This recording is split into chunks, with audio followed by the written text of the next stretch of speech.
Hey, what's going on, guys? Vintage14 here, and something might look very familiar about this setup and the setup of the video I uploaded yesterday. And that's that it's made literally within the same minute that the other one ended. Somebody even got this picture of Zach still over here. So what we're gonna do, we're gonna delete Zach. We're gonna resize my image a little bit. Okay. And then we're gonna watch this video, which is the video of my accident. First time I'm gonna do it, just gonna be bone-ass silent.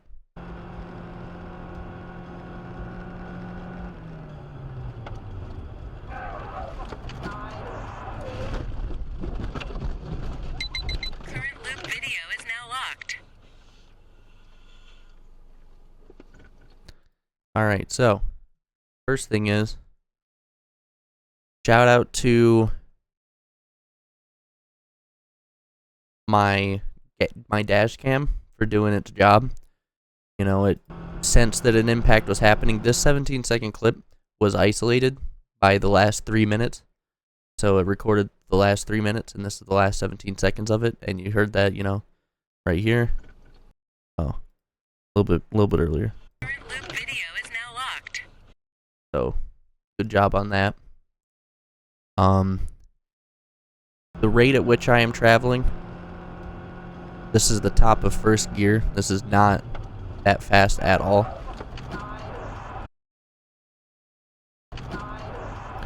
And I've done this millions of times. I've gone over this road much faster, many different cars, hot, cold tires, good, bad suspension.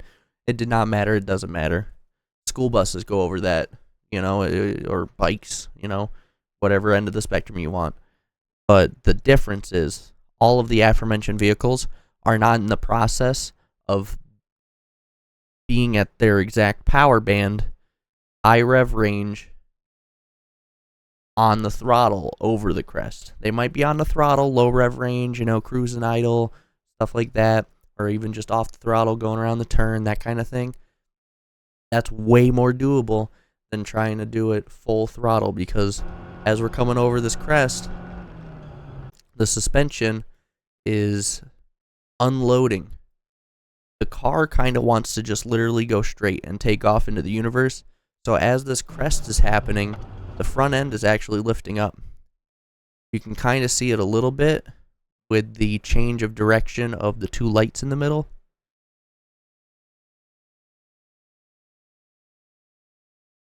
The way that hood is going up and down is the suspension, well, the body basically traveling different from the suspension, which is throwing weight transfer off. And so coming into this turn, the tires are getting less and less pressure on the front, which means that the tires that are receiving power are getting less and less traction. They're going to start to spin. And since they're the front tires, they're not only getting power in a front-wheel drive vehicle like my Nissan, but they're also getting the steering. So as I come across this turn, I'm trying to steer, but the suspension's uncompressed, it's unloaded. The weight of the car wants to keep going towards this fence, basically. So it fights it, kind of pulls it out of the way. Finally, that weight transfers back to the front as the body unloads and loads the suspension back up and puts the weight back onto the front.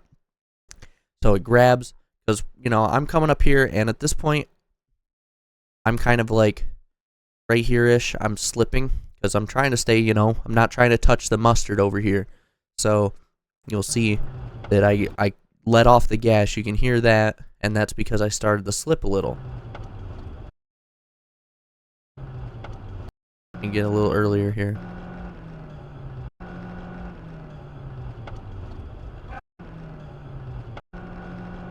Off the throttle, because I was getting a little bit of slip, and then it bit because I was off the throttle and trying to turn, but it wasn't giving me grip, so I let off the throttle, and that gripped while I was trying to, you know, I had turning input in, which was more than I needed, because now I actually had grip, which swiped me over this way.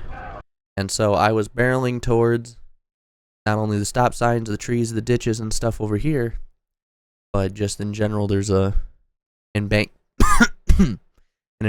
that goes upwards. So I turn, it's something like here, I'm basically holding the wheel towards straight. So as this turns, I'm just turning to kind of keep it steered towards straight. But when you're facing an angle, like, let's just say you have cockpit view, right? Is the car is pointed where it is, and I'm the driver, right? And you're looking at me as I'm a driver, and I have it turned, just enough to the left so that we're in line with the road again. When that suspension finally grabs, that's going to whip you around the other direction because you still have this input in as you're straightening out, which means it's going to continue with this input now that it has traction. So it's going to keep going, and it's going to whip the other way, which I've done more than once because 2 years ago when I went to safety sweep the STPR, I was doing some fooling around, and I drifted into this turn with my Trailblazer, and then I took out the mirror doing the same thing because I drifted in, everything was fine, but I counter-steered it because I was losing some control, and I counter-steered it so hard, and it snapped back, and then it threw me into a stop sign. Exact same thing. But so it whips us around this way, and at this point, there's nothing I can do. There's no game to play here. So you'll hear that squealing kind of double down, I guess would be the right way to put it. And that's because at this point, I'm just brakes on. There's nothing else I can do. The two options that you have when you have lost total and utmost control, well, I guess 3, is do nothing, brake, gas. Under most circumstances, I like to choose the brake option because if you're going to hit something or you're going to hit someone or some object or whatever it is, you're going to crash, you're going to die, you're going to blow up, you're going to go into a creek. If you hold the brake, whatever you're going to do it slower, even if it's by 1 mile an hour. And of course, if you can hold the brake in a way that isn't locking the tires up, that's good. Or if your car is ABS or anything like that, this car does not. I just had the thing to the ground. Your maximum rolling friction is actually when your brakes are against your rotor, giving it maximum resistance, maximum friction, maximum heat, and your tires are still rolling. Having your tires locked up is not the fastest way to stop. Because at some point the tires will get so warm and start to drag across the concrete or even the dirt or even the ice, and it won't do anything. It'll just turn into basically like a liquid.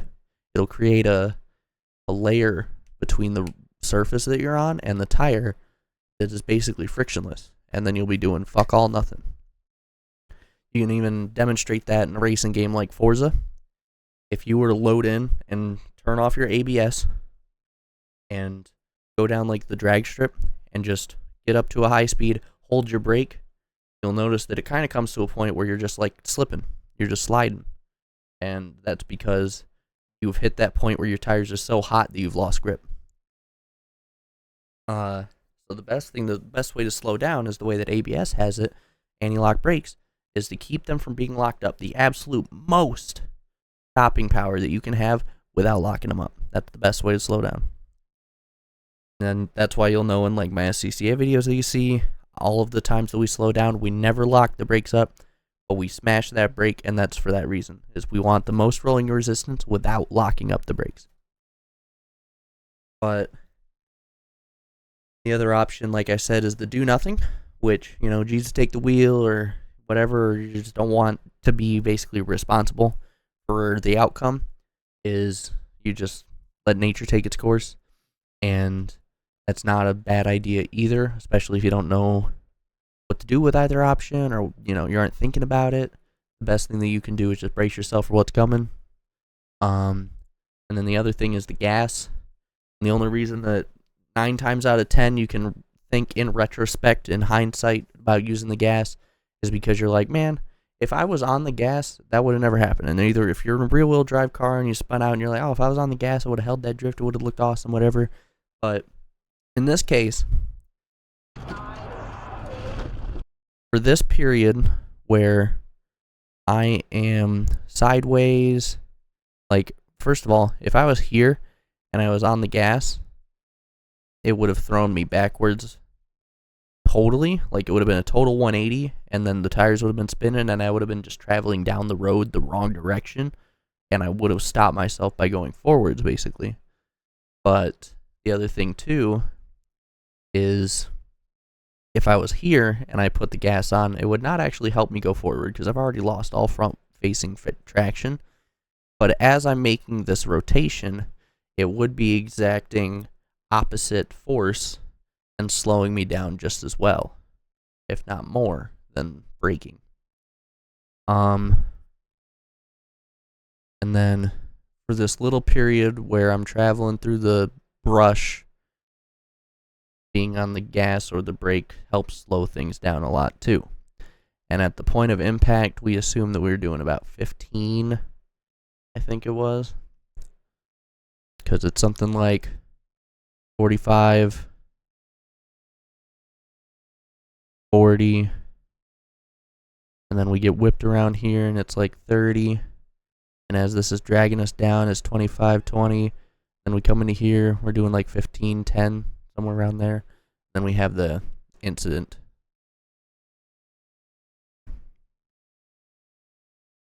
And we're fine. For the record, I mean, I was perfectly fine. It was definitely fun to talk to Progressive for 45 minutes while sitting on the corner of an embankment and then getting told that we don't have coverage and that we won't have any help from them and we have to call a tow truck. But, and the uncomfortable part that left us like sore was being dangled on our sides in our seats, buckled or not, is just plain not comfortable. But the actual incident, I don't think really caused any discomfort. So good on the seats and the safety systems there. I feel like this kind of an impact or accident should have probably deployed the airbags, which makes me curious about the vehicle's safety standards and its old age and stuff. But, whatever, I guess. I've yet to, me and my girlfriend have not been in a car where the airbags have been deployed, and we've had a variety of accidents at a variety of different speeds on a variety of different surfaces with a variety of different surfaces to make contact with. We've hit deer, we've hit trees, we've hit guardrails, we've hit them at 10, 20, 30, 40. Never had an airbag deploy, which is flat out strange. But we all drive 20-year-old beaters, so it could just be that they're so old that the airbag type stuff don't do no more, which is literally a thing. You're supposed to go get your airbag service like every 10 years or something like that. I forget how much. It's either 10, 20 years, something like that. It's not unbelievable either. But it was a good start to the year. At this point, as we come to a rest here, I'm like, yep, well, that happened, huh? I get my phone out, and I get my phone out to text my dad and call my dad because it's 4 in the morning. I haven't even explained why we did this. We're going to work. We get up at 3 in the morning to go to work. So you can blame it on being cold and tired and the roads being cold and not driven on and stuff like that.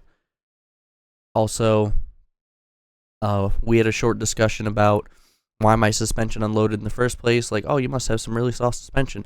Well, this is a 20-year-old Japanese Econo box, which needed soft suspension to navigate the urban environment because back in the day they thought that that's how it was to be a smooth drive, and body roll was cool and stuff like that. And it's stock suspension on it. I don't even know if it's been serviced in 20 years, so it could be 20-year-old suspension while we're at it. But the car isn't a sports car. It did not have coilovers on it. It did not have lowering springs. I had stock suspension on it. So, that's why. What else? Well, some people were talking about like, oh, don't touch the mustard. You'll see that I was doing that here. That's because when we turned around, and that's the reason I'm even on the throttle on this curve for the first time basically ever in my life, with the throttle to the floor, is because the Nissan is so slow, and I was just trying to get up to the speed of the road. 45 to 55 is the varying speed on this road depending on where you're at. And I turned around just before this clip starts basically, and I'm just trying to get up to speed, and I know that I'm on the throttle and that I'm going to have to take this turn a little bit differently. So I come wide and come in, but then everything gets out of hand as I'm getting this apex. As I crest the apex, everything kind of went to shit. So, you'll figure. But that was why I touched the mustard for a minute. Also because I know it's 3 in the morning and I know that I'm not going to have oncoming traffic, and if there's going to be oncoming traffic, they're going to have lights, and because it's 2025, those lights are going to be brighter than the sun, so I should not have any trouble seeing them. Didn't work. Anything else? No. I mean, that is what it is. The car is perfectly fine, like drivability wise. The exhaust was dragging. The rear bumper cover is destroyed. The rear quarter panel is mangled. The front passenger side fender has a good dent in it in 2 spots by the lower right side of the door, but not the door, but where it would meet the door, and then by the headlight. But the headlight's okay. May have a mounting clip broken, but it sits in its place, doesn't wobble, so that's nice. Quarter panel, the wing is smashed, but the third brake light that is inlaid into the wing is fine. And then the trunk lid took a hit, and the bumper has a crease in it that broke open basically, so it's more of a split. And then where the actual bumper bar mounts to the subframe or the body or whatever actually started to shear on the left side where the 2 bolts are. So that's why I think it's probably going to wind up getting totaled. But if not, I might work with this team, because the literal day after this happened, Pick-A-Par had a sale. My local U-Pull had a sale for body panels for $25.99 plus core plus tax. And that's super cheap. And for $250, I got all the panels for this car to fix, except for the bumper, and all the panels for my truck, and all the panels for everything else. I got everything. And this car could be fixed. All I need insurance to technically cover is my bumper. If they'll do that, that'd be cool. If we can work it out that way, as opposed to totaling it out. My only fear with that is uncovering secondary issues due to the impact, like any bushings that took a hit, suspension that took a hit. You can see here when we had our accident that my little cubby tray got knocked loose. I don't know if that's broken. I don't think I've looked at it. All I know is it's pushed back. You know, like we put it back where it was, but I don't know if it's sturdy there or what. But, you know, that kind of stuff. Long-term effects of taking a hit like that. Just like in real life with like a real human being. You know, you break a leg, and it ain't just, oh, I broke a leg and now it's healed. It's, oh, I broke a leg and now my leg's sore for fucking 40 years. So, you know, same kind of thing. So, a little bit worried. Like, in a way, I kind of hope it was totaled, because then I can get a new car and have new problems and not be like, oh, this is my baby and I love it, and then all of a sudden find out that my wheel fell off for some fucking reason. You know? So, it's all give and take. But this is already going on for very long, and I've already explained things very intently, so I think I'm good. I hope you guys did enjoy or learn something from this, or etc. I don't know why I have to be so fortunate, but this is like my second car in like 4 months that I crashed, and it's not even because I'm being a retard.